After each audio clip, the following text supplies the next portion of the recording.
good morning, good evening, good afternoon, middle of the night, 5 o'clock a.m. or p.m., whenever you are listening. And if you're watching on YouTube, you've already kind of picked up what we're putting down. But for the podcast listeners, we are actually going to be joined on the Pylon Dons, not only by my great co-host, Ben Weiner, a What's up? mainstay on the operation, but also at Fantasy Nav on Twitter, going for two and drroto.com contributor and co-founder of the Charity Fantasy Football League Pros with Joes, Eric Romoff. Eric, how are we doing, man? It's great to have you. Yeah, it's great to be here. It feels like every time I do a guest spot, the laundry list of places I contribute for just gets longer and longer. So thanks for powering through on that one. No, thanks for joining us. Honestly, we love bringing on fresh faces. Ben, how you doing, man? Dude, I'm doing really good. And speaking of fresh faces, Eric, can you talk to the YouTube community? What's the beard treatment like? Because that is a beautiful beard you got going on, my brother. That looks splendid. Is there any creams, any ointments? What are we doing for that? Because I can grow something. It's not patchy per se, but it's kind of like having Cortland Sutton as your wide receiver too before the Russ trade. Like, it's fine, but you don't feel great about it. So any tips for an aspiring beard grower such as myself? Man, I would say first and foremost, you got to commit like anything in life, right? You're talking about patchy. I got a couple of weird little patches down here, right? But eventually it'll get long enough and it'll just kind of fill in, right? Care, treatment, whatever. I'm not like a big beard product guy, right? I do have like this salve that I use if it's like getting like particularly curly and big just to kind of keep it down. But apart from that, like you can kind of miss me on like the beard washes and like all the specific beard products. Just kind of let it cook and try not to let it get too greasy. Yeah, I'm working like Russell Wilson, gotta let it cook, and Eric prefers to go all natural on the beard. I love it. Yeah, I'm working a pretty great 4 days of no growing any stubble whatsoever. You know, it's a climb for sure to grow that out. But maybe next year for me. Not this time around. Maybe in November I'll get started. But to keep things, because we have a jam-packed show today. It is life-size. We have a very exciting single quarterback, points per reception, dynasty first-round rookie mock for all of you people. We're going to be doing it round table. However, before that, we have a lot of news to catch up on. The last time AJ and I were on the mic, Russell Wilson was still a Seattle Seahawk. Calvin Ridley was not America's worst sports bettor. Tom Brady was retired. And where Aaron Rodgers was left to be determined. And to top it all off, we're recording on Monday. So we've already seen some free agent signings. And there's going to be more, maybe even over the course of the episode. So, gents, we want to just kind of dive into some reactions from news out there. Any topics that really pulled you in? I know in terms of the Russ and Rodgers stuff, a lot of takes have been out there already. So we don't need to spend too much time. But how do you guys feel about it? I feel pretty confident that Davante Adams will be playing for the Green Bay Packers. I know today it did come out that he does not want to play under the tag. I don't think you bring in Aaron Rodgers as the highest paid player in the NFL if you're not going to bring in his right-hand man, his cryptic Instagram duo over there, or whatever they do on social media. But I think all this Adams stuff is kind of noise. I think the Packers are going to be what the Packers have been for the last 3 years, and it's going to be Aaron Jones, A.J. Dillon, especially with how he came on, and Aaron Rodgers and Davante Adams. So if you're a Davante Adams owner, whether it be in Dynasty or you are looking to draft him in redraft, I would not read too much into it. Rodgers returning is kind of the Packers' vote of confidence in him. Obviously, a lack of confidence in Jordan Love, but that's a topic for another day.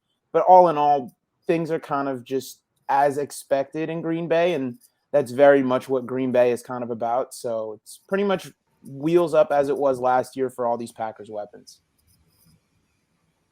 Eric, care to add anything on Rodgers or just any other news in general? Anything really coming to mind?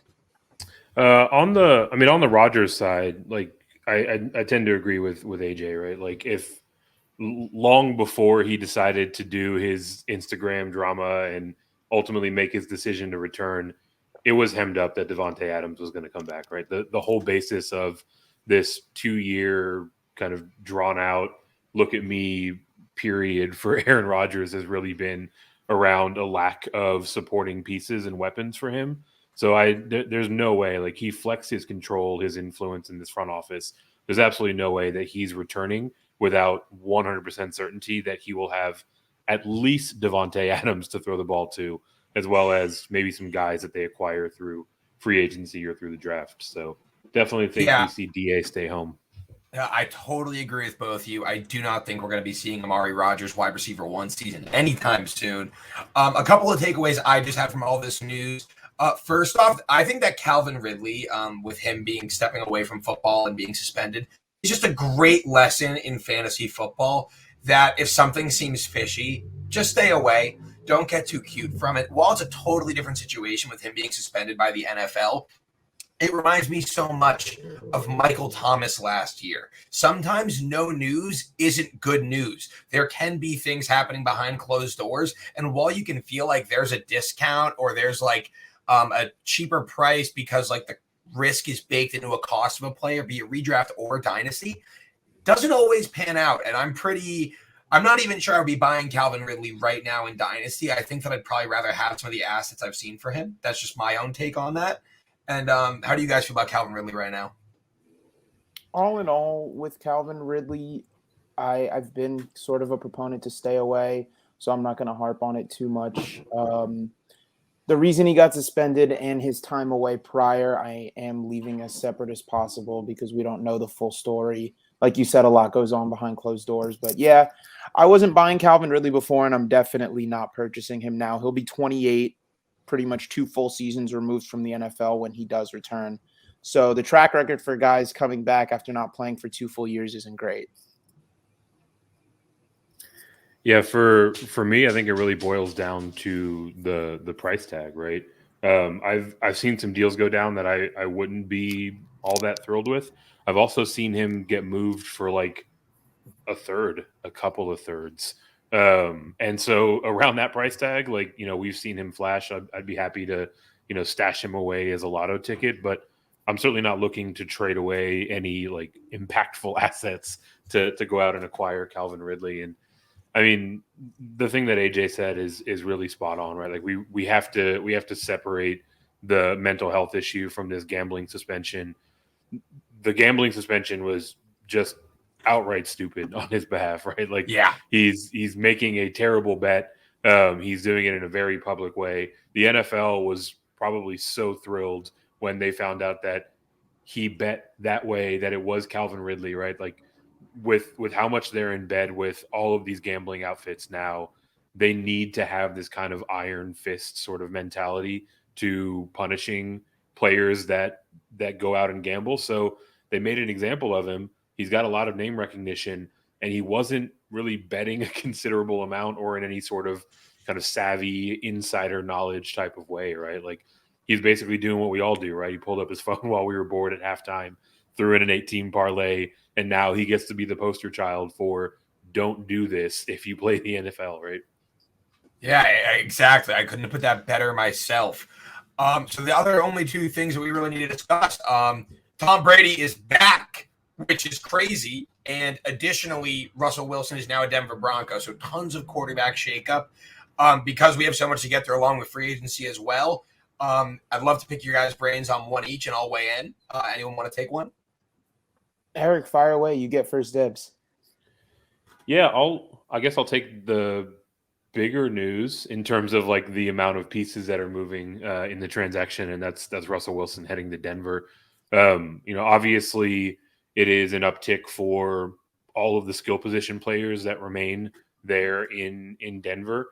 What I appreciate most about this deal is really twofold. One, it highlights just how tricky the player evaluation process can be, right? Like simultaneously with this move going down, we both saw that Seattle really liked some, at least likely, really liked some QB prospects coming out of the draft, and Denver did not, right? So we have 2 organizations that are kind of at polar opposite ends in terms of how they feel about this quarterback class coming in.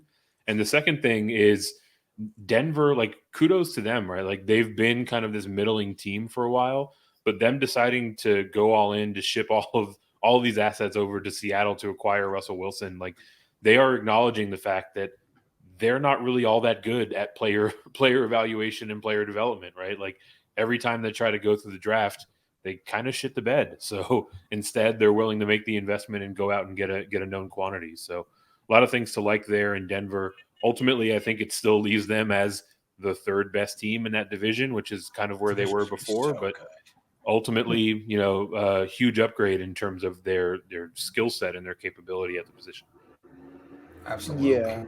Yeah, you really hit the nail on the head with that. So I'll take on the Brady news. The big thing for me was Gronk going to re-enter retirement. That hadn't really been addressed.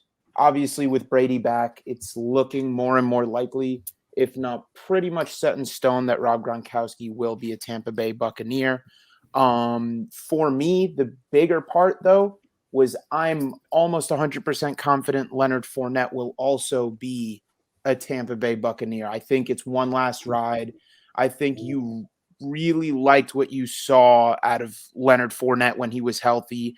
I get he is on the older end, but again, with these running backs, you're not really paying them very much. Tampa Bay is losing quite a bit of players to free agency on both sides of the football and will continue to have to rebuild this team following Brady's official, real off into the sunset retirement, whether that be 2023 or beyond. So I think they're, rather than investing draft capital, going to bring back the sure thing and address some of those defensive skill positions and the offensive line, which has taken a huge hit as well.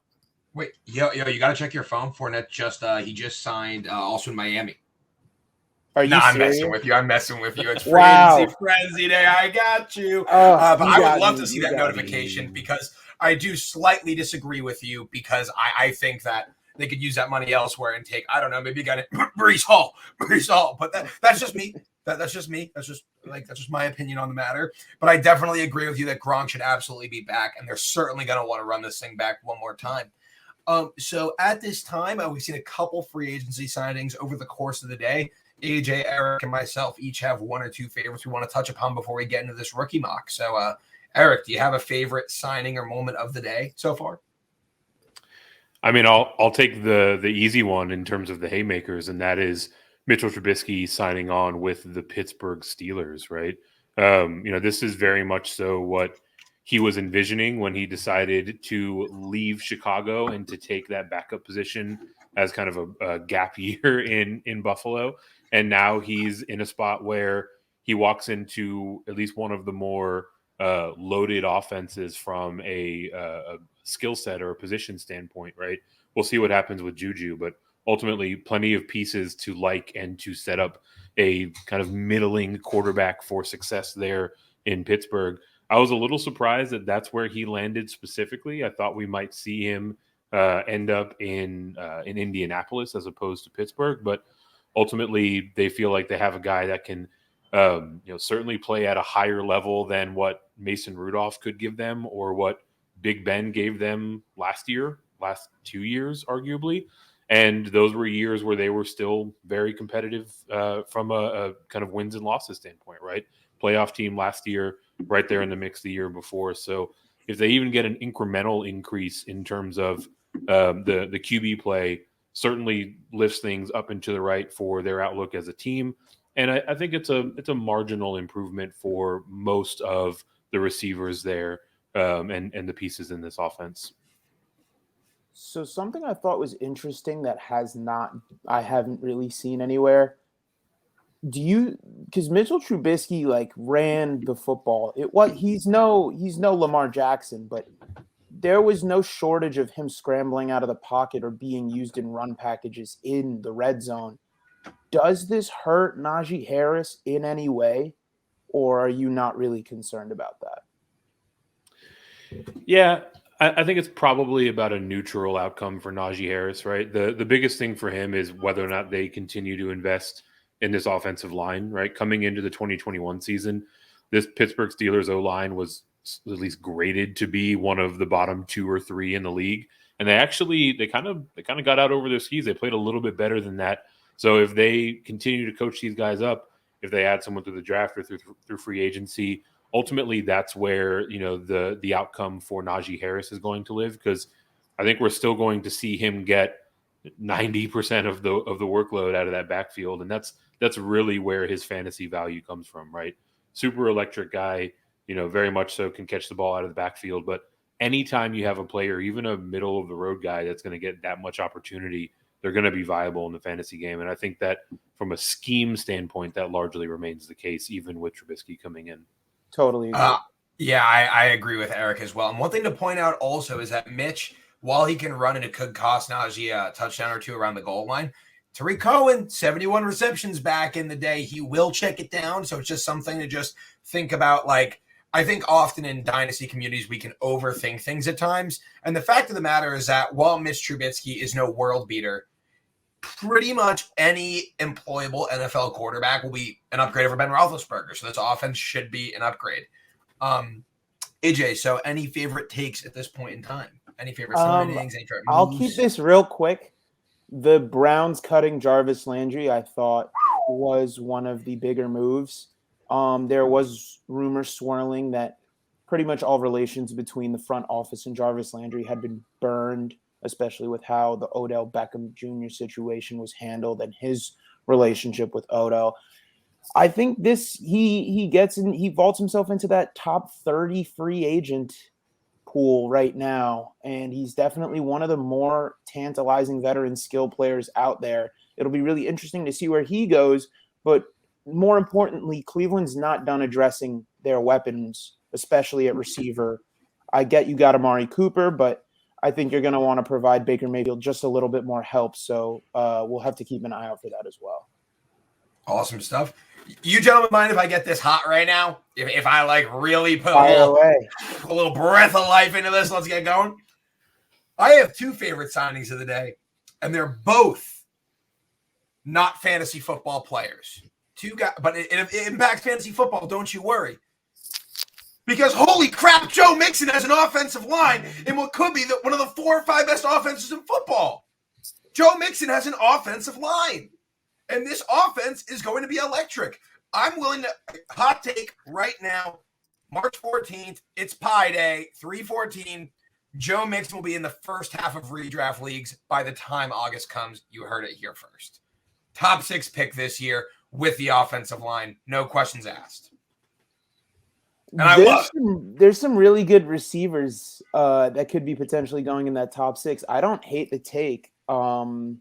It'll just be really interesting to see if people are a little bit scared off by how pass happy the Bengals can get. Eric, what do you think about the addition to the Bengals O-line?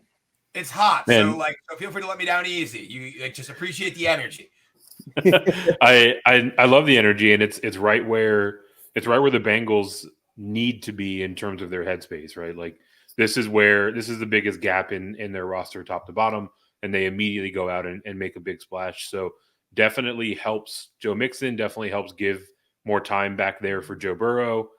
I think people just generally like to hate on Joe Mixon enough to where we're not going to see him in the top 6. But in terms of like the X's and O's and the statistical argument for it, you can make a really solid one that he should be right around there. I just think public sentiment is going to keep him probably closer to the end of the first round.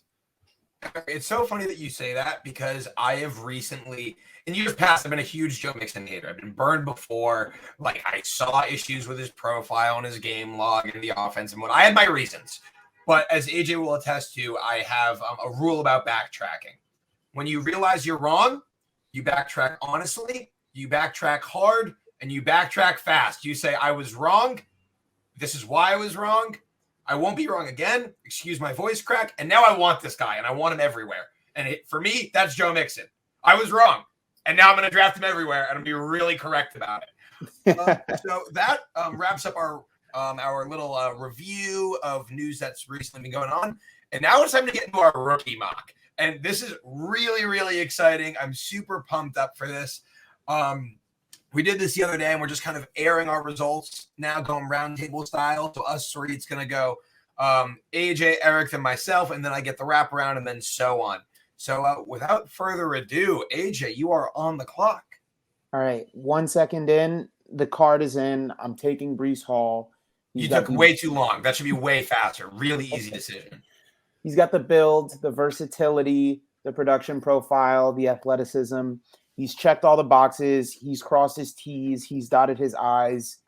I really think this guy is a day one prospect level running back. And I really think that we all were overthinking him not being 101 for quite some time. 98th percentile speed score on Player Profiler. He still can't order a glass of wine with his dinner. He's 20 years old. His target share has gone up every year he's been in college. His lowest target share when he was 18 years old was higher than Kenneth Walker's career high target share. So he was getting almost 10% of the targets in his most recent junior year season at the age of 20, where he just continued to build on his production profile. And I really try not to say this, and I really barely said it about Jamar Chase last year, but every time I look for a flaw in Breece Hall, I claw and I dig and I'm like, there's got to be something wrong with this guy, right? Like he can't be like there's a reason people aren't as high on him as they were Najee Harris, and I'm not finding it. And I continue to look and I'm not finding it. I really do think he's a can't miss prospect. I mean, his breakout age is beyond young. His athletic profile is top of the charts pretty much across the board. And all in all, I think super flex or single quarterback now, especially with the Steelers no longer really looking to be a quarterback landing spot for a rookie, I would without a doubt go Breece Hall in all formats 101. So Eric, you have the 102. So first off, did you feel sniped? Were you hoping to see Breece Hall fall to the 102? And in turn, who did you take instead? Yeah, so a little bit of inside baseball. We were sweating AJ when he didn't have that card in about half a second. I think Breece Hall is very much so the consensus number one overall pick in terms of the rookie draft format. The thing that's interesting is you mentioned the Najee Harris comp. A lot of it's going to ultimately boil down to where he's drafted, right? If Najee Harris ended up in Denver last year instead of Pittsburgh, we have a totally different point of view on how much value he returned than his profile going forward, right? So with running backs, it's so much about opportunities. So that's the only, kind of knock that I can have for Hall, but it's very much so splitting hairs. In terms of my pick, I went with Treylon Burks. This is a guy that I have been really in love with throughout this entire draft process. Ultimately, sitting here, probably a bit of a reach, right? This is really where he was being drafted more so before the combine. Didn't turn in as fast of a 40 as most people are expecting. So we've seen his draft stock slide a little bit. But ultimately, I think we're going to see him come out in a pro day, really tighten up those areas where he maybe slid a little bit in the combine and have his draft stock come right around to this kind of 102, 103 range yet again. I mean, this is very much so the prototypical big body kind of X receiver. Very much so he can go out and high point balls and win these 50-50 balls.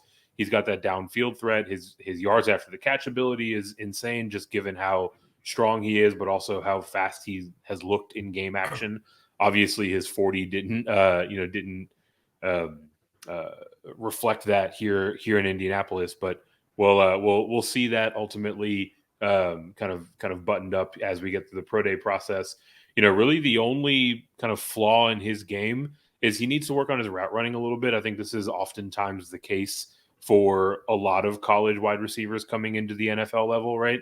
You got to be a lot more crisp in and out of those cuts off the line in order to get a little bit of separation. So that would be the only thing that I would kind of put in the cons category. But ultimately, I think Treylon Burks has the physical tools to really be a year one contributor at the NFL level.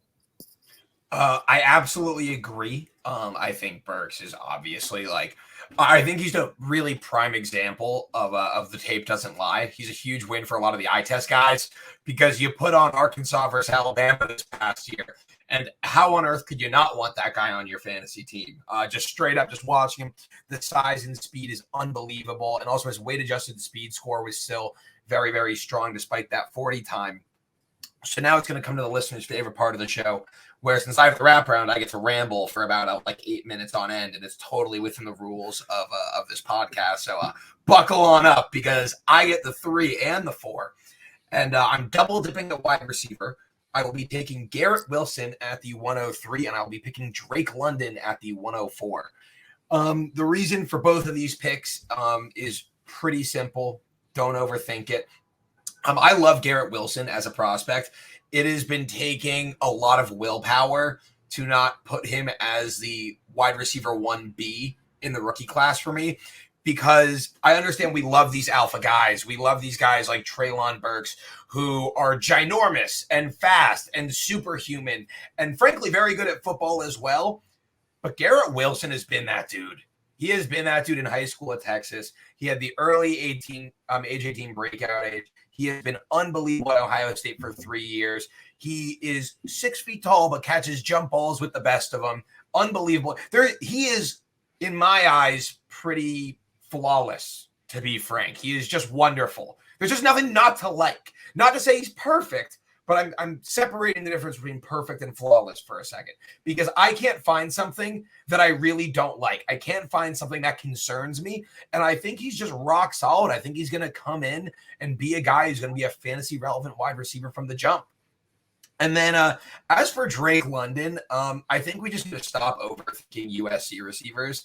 If this guy is good enough to get on the field with Michael Pittman and Amon-Ra St. Brown and contribute as a freshman at 18 years old, and he has a chance to be the first wide receiver off the board. So NFL evaluators are with the analytics guys in terms of his competition and breakout age.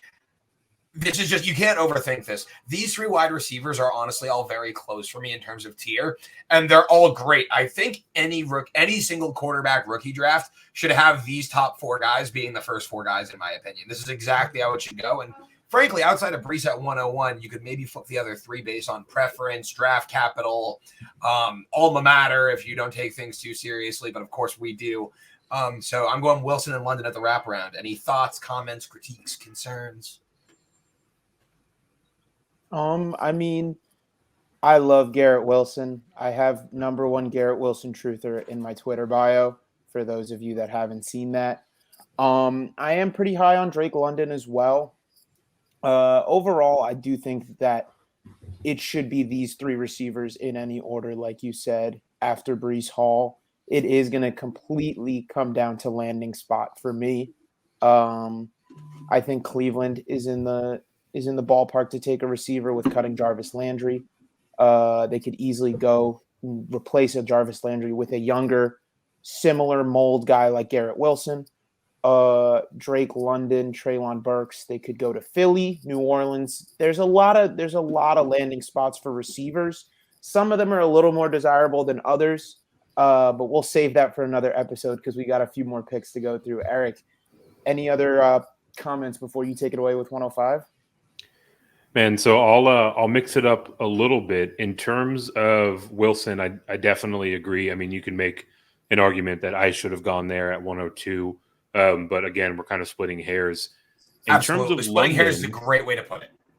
Yeah. In terms of London, also a fantastic prospect, but for me, the 3rd receiver off the board should be the person that I picked at the 105, and that's Chris Olave. I mean, you mentioned the exodus of Jarvis Landry, both in the news and notes, and AJ in your analysis here. I think he is a perfect fit to slide right into that Jarvis Landry role in Cleveland for this Browns team.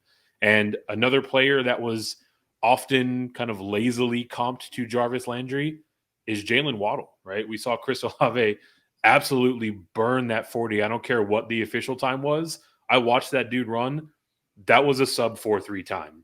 I mean, it came in at 4.39.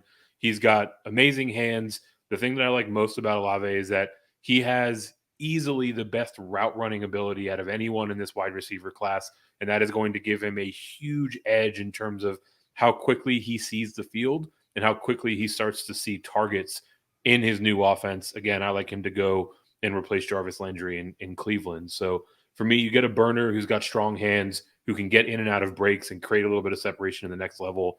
I mean, it's the perfect storm for the rare rookie wide receiver who can contribute in a meaningful way from a fantasy game from day one.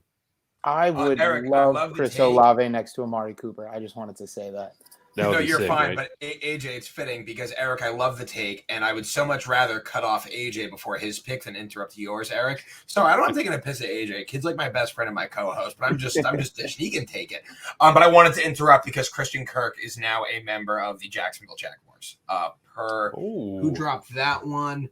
My notification is gone. I'm sure it was Schefty or Rappaport. But Christian Kirk is a Jacksonville Jaguar. All right. That's cool. We'll talk about it next episode, most likely. But I'm going to keep it pushing because we are now at the halfway point of the draft. I'm going to go Jamison Williams at the 106, and then I'll go Kenneth Walker at the 107. So I'll talk about Jamison Williams first.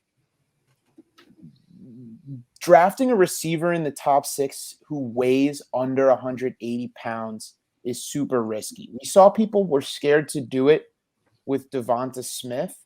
And say what you want about Devonta Smith, obviously in comparison to the historic seasons we saw out of Jamar Chase and Jalen Waddle, he didn't look that amazing. He almost had 1,000 yards as a rookie in a passing offense that ranked in the bottom 10 in total yards. So he definitely made his mark, even though it didn't feel like that on the stat sheet for fantasy owners. And that's the type of route runner that Devonta Smith was. Jamison Williams is almost in the complete opposite direction because he is an athlete's athlete. He actually broke Ezekiel Elliott's 300-meter hurdle state record when he was in high school. His speed is absolutely game-breaking, basically Will Fuller-esque, but honestly a little more polished in the way he meets the ball at the point that he should be receiving it. So he's not a flawless prospect. His route running isn't amazing. He is not strong. He's going to struggle as he did against Ahmad Gardner in press man coverage at times. And but the thing that has kept me in on Jamison Williams is he suffered this ACL tear, and it really didn't feel like NFL teams even reacted into how they were evaluating his draft stock. He was a first-round prospect prior to the tear, and he is still a first-round prospect after suffering that injury. So that's just one of the biggest green flags. When you suffer an injury like that, it happened with Jalen Waddle as well, and you remain that far up on scouts and GM's draft boards, they really believe in the talent that you are. So I think wherever he goes, he's going to demand decent draft capital, and he's going to get quite a bit of work to really be a game breaker for an offense that needs one, like a New Orleans, which is where I think he'll end up. So I love Jamison Williams. I love what his upside brings. I don't think the floor is even remotely close to a guy like Garrett Wilson or Chris Olave, but I do think the sky's the limit. To Kenneth Walker. Sorry, I kind of rambled about Jamison. I think similar to Jamison Williams, he could be equally as landing spot dependent, but he is somebody that can come in, immediately take that first and second down role. He's 5'9", 215 pounds, and runs a 4.38. You can throw him behind a decent O-line. He'll bounce around, and he's a home run hitter. It's pretty much all he did in college. I believe he had over 6 touchdowns of over 50 yards, something obscene of that nature. His big playability is pretty much second to none when it comes to this draft class. 99th percentile college dominator rate this year. The big thing about him is he only got 5.4% of the targets for Michigan State. Obviously, they don't really play a spread offense where the running back receives the ball, so maybe that could be subject to change. He had a higher target share at Wake Forest, and he was a receiving back to some degree in high school, but that's not as reliable. Overall, his fantasy production is going to be very dependent on him getting tons of opportunities to make those big plays that he was known for at Michigan State. Yeah, I mean, I love Kenneth Walker. I think he's the absolute goods. And I totally agree. I think one thing that people really like to highlight is they don't think he's a strong pass catcher. And people forget that Michigan State just has historically not thrown the ball to running back. So I think there's certainly another gear left with Kenneth Walker, and there's certainly another step that he can elevate to. And I additionally think that, like how you said, he's a home run hitter. He's great between the tackles, great outside. I really think that he's going to come in and just contribute to a team right off the bat and just eat carries and chunk out yards. Yeah, I totally agree. I think he could be a huge chunk yardage runner. I think we're going to bring the wraparound of the draft back to Eric for the 108. Feel free to weigh in on the other prospects as well before you make your pick. And I will not weigh in on those prospects because I have been scrolling my timeline trying to find the details on this deal for Christian Kirk to Jacksonville. Looks like they're not quite out there yet, but I would imagine it's going to be a pretty big bag for the free agent, at least based on what we've seen guys like Michael Gallup secure out there. So looking for that. In terms of my next pick here, I went with Jahan Dotson. If you can't tell, I'm a big fan of trying to acquire wide receiver talent through the draft. I think it is ultimately one of the more difficult positions to fill by way of trade, by way of the waiver wire. So, generally speaking, I'm just going to continue firing at the wide receiver position. I'm now sitting here at 3 straight. In terms of Dotson himself, I mean, he was really one of the few bright spots for this Penn State offense for most of his career there, right? He had that 2,000-yard season. He is a little skinny, right? He's kind of got that slight build, real quick, not only in terms of kind of his straight line speed, right? We saw him put up a 4.43 at the combine. I think that'll get a little bit faster when we see his pro day come up, but also really good burst, really good quickness. And this kid has got springs. I mean, he is undersized, but he can go up and get it. 36-inch vertical, the 11th highest in this year's draft class at the combine. So ultimately, player that can get in there and really, really go up and grab balls out of the air, which is something that's important for rookie wide receivers, given that their body position, their tracking of the ball at the next level. Sometimes it takes a little while to catch up to the speed of the NFL game. So if you're a little late on a ball, if maybe you're not getting quite as much separation, if you can jump 3 feet in the air and pull it down, it's going to help you get a few more catches than the guy who can't. So like a lot of what Jahan Dotson brings as a rookie. I think my favorite thing with Jahan Dotson is the hands. I feel like watching his tape, not his highlights, his tape, nothing ever bounces off his hands. Every football that touches his hands sticks. It could be a pinky, it could be a thumb, it doesn't matter. There's something there. His hands are just sticky as they come. AJ, any thoughts on Dotson before I go back to my wraparound? I've done my fair share of Jahan Dotson praise, so I'll let you keep it pushing with these picks. Yeah, so I'm actually really happy with these picks because one of these picks is going to be me showing a little humility, and the other one is going to be me absolutely calling my shot, and it's coming in that order. At the 109, I have to take Isaiah Spiller. I'm not an Isaiah Spiller stan. I certainly have Breece Hall as my running back 1. I certainly have Kenneth Walker as my running back 2. No questions asked. Not of interest to me having Spiller over those guys. However, Spiller is still a strong prospect. He's had a great profile. He's had a great career at A&M. He has great size. I definitely prefer the other prospects, but Isaiah Spiller is not a do not draft type of guy for me. He can handle carries. He can handle an NFL workload. And if he's on the right team in the right offense, he could even be very good. So at the 109 at this point, I'm willing to call a shot on him and just say, look, he's the 3rd best running back on the board, and I'd rather have the 3rd best running back than the 6th best receiver. That's what it comes down to for me because, while in Dynasty, receivers last longer than running backs are gold. You still always need them to compete, and taking a shot on a guy who, while a couple of months ago, people used to debate Breece Hall and Isaiah Spiller, and I think it's clear who the winner is, but I'm certainly willing to take the loser of that debate 8 spots later, personally. And now, here's where it gets fun because the 110, I am taking Christian Watson. Totally straight up, I have been drinking the Kool-Aid. I am absolutely lost in the sauce over Christian Watson, but what can I say? I'm in love. I watched the tape, the combine. I said this last week. Every time we watch Christian Watson on some national stage at the Senior Bowl or the combine, we only have better things to say about him. I really think he has an outside shot to get first-round NFL draft capital, and those teams at the back end of the first round, those are good teams that also simultaneously have needs at receiver. I'm looking at you, Kansas City. I'm looking at you, Tampa Bay, if you're worried about Chris Godwin's injury and being and having him on the tag. I'm looking at you, even Buffalo. There's a lot of really good quarterbacks who need a receiver there. And additionally with Watson, one thing I love is I understand the production profile is not great. I understand he's an older prospect, which is generally a huge red flag for me. But this dude, he dominated the Senior Bowl. He dominated these future NFL cornerbacks. And we saw him next to Treylon Burks at the Combine. Christian Watson's 6'4", and he ran, I believe, a sub 4.4.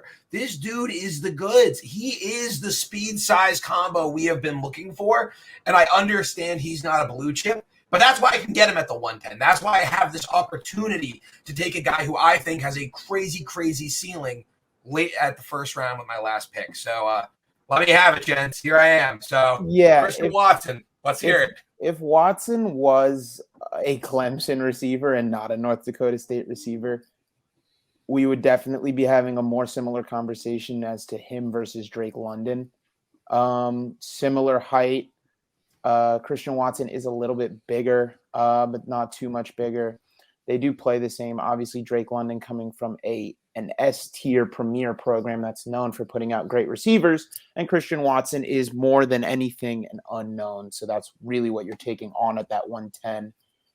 Is that unknown going to pay off? This again, the sky's the limit, but that's what you got to aim for sometimes in rookie drafts. You gotta shoot your shot. Eric, you got any thoughts on Watson or Spiller? So I'm not really here for Isaiah Spiller. I think that he's going to have a hard time transitioning to the next level. I think that he profiles as a player that's likely to end up in some sort of committee setup. So going to be hard to have kind of near-term value or return for that draft pick. In terms of Watson, I definitely love the upside. In terms of where you draft him, is probably a bit of a reach, right? You can get a lot of that upside 100%. midway through the second round, which I'm in love with. But at the 110, I'm probably looking for someone that is a bit more safe in terms of their floor with a lot of the same upside. Well, so I'm intrigued because you pick after me and you go receiver next. And it's funny. Do you feel that your next pick provides this security? Do you feel safer with your guy than I just took Christian Watson? I do. That next guy that I picked is George Pickens, kind of your typical big body receiver, 6'3", 200 pounds, give or take. The things that I like about Pickens are a lot of the things that I've talked about with some of the other players that I've selected in this mock, right?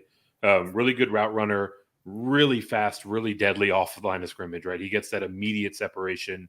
Ultimately, really strong hands. His ability to track and to bring in the ball is something that I think will translate really well to the next level. Going back and watching his tape, I see a lot of T. Higgins in the way that he tracks that ball and he brings it in with his hands, right? T. Higgins, I will expose my bias. I think he's maybe one of the most fun wide receivers to watch in terms of just how he comes down with the ball, just how he catches it and brings it in with his hands.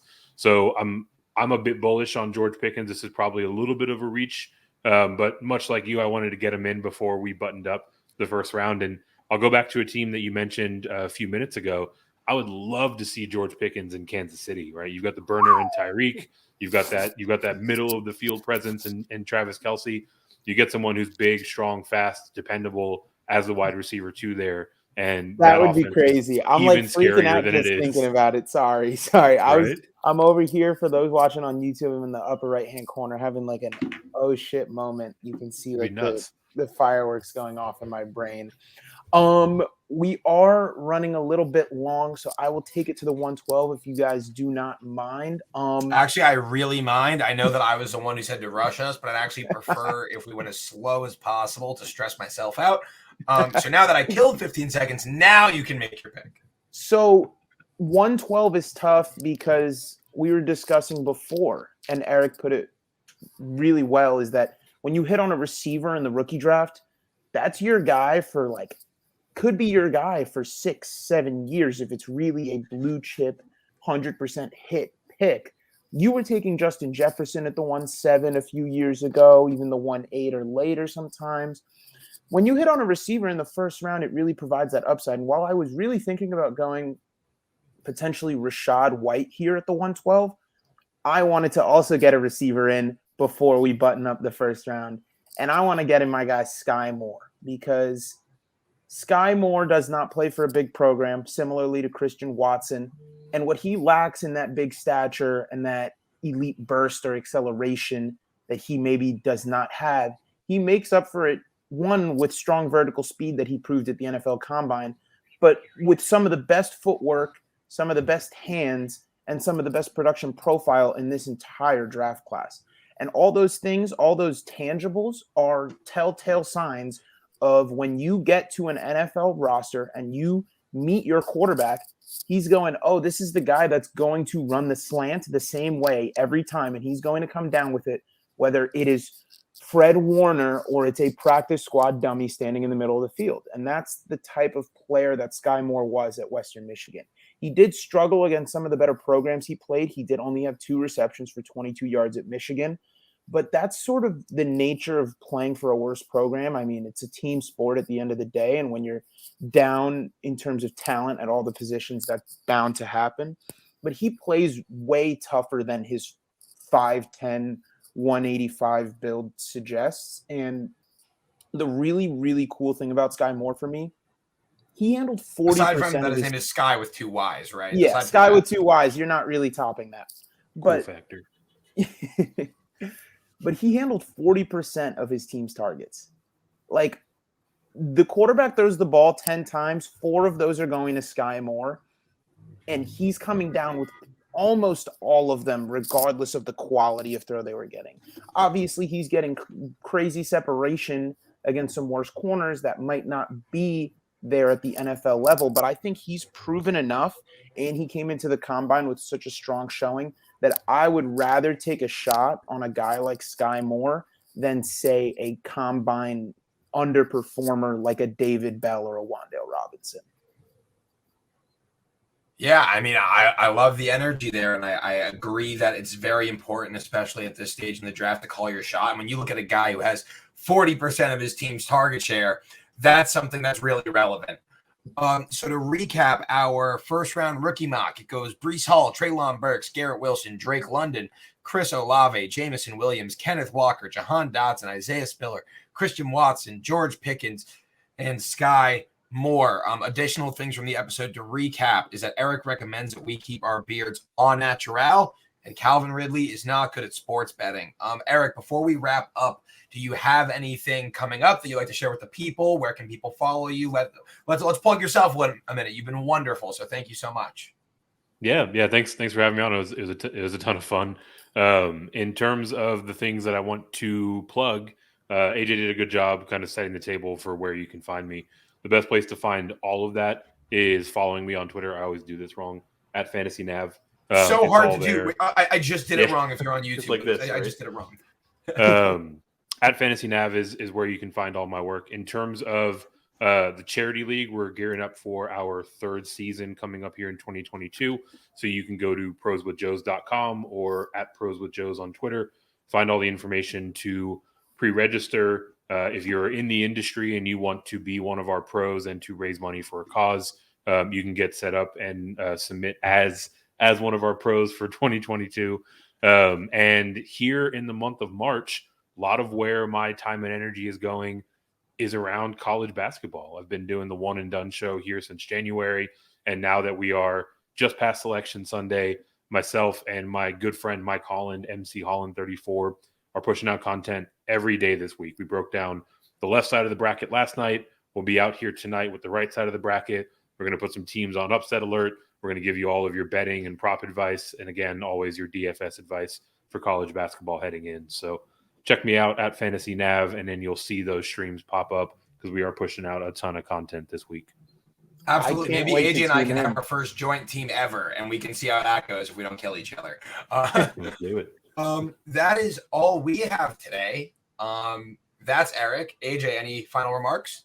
Thank you guys for tuning in. Of course, now we've got to plug ourselves. Make sure you check us out at AJ and Ben, the Pylon Don on Twitter, at Pylon Dons on Instagram, and at the Pylon Dons on Twitter. The TikTok will be coming soon. I promise you guys. We're going to be filming a corny intro. in very, very on-brand fashion for Ben and I. Thank you guys for tuning in. Ben, feel free to take it away. Any parting words? Take it easy, fellas. Have a good one. Have a good one, guys.